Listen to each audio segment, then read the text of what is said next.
হায় হায় কি না একটা অবস্থা হয়েছে। আসলে গতকাল রাত্রে স্কুল অফিসে 10টা কম্পিউটার ছিল। ওইখানে সম্ভবত বজ্রপাত হয়েছিল। বজ্রপাতের কারণে 10টা কম্পিউটারে মনে হয় ড্যামেজ হয়ে গেছে। এখনও চেক করা হয় নাই। যত সম্ভব ড্যামেজই হবে। যেহেতু কয়েকটা পোড়া গেছে একবারে।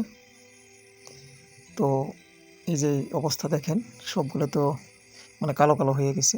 এটা xerox machine, CPU, UPS, keyboard, mouse সবগুলো পোড়া গেছে।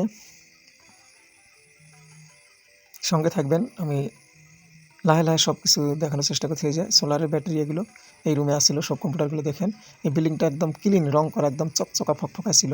কিন্তু দেখেন মানে কম্পিউটারগুলো পড়া যায় কি একটা অবস্থা হয়েছে। সম্পূর্ণ মানে রুমটা একদম কালো হয়ে গেছে। দেখেন, সবাইকে দেখানোর চেষ্টা করতেছি।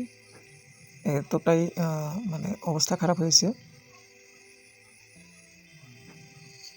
দেখছেন, এই দেখেন এইখানে আসলে মনে হয় বজ্রপাতটা এখানে হয়েছে। এখান থেকে আসলে রাত্রে হয়েছে, তো আসলে কেউ জানে না। এই অবস্থা, এইটাতে বিশেষ করে আঘাতটা বেশি পড়ছিল মনে হয়।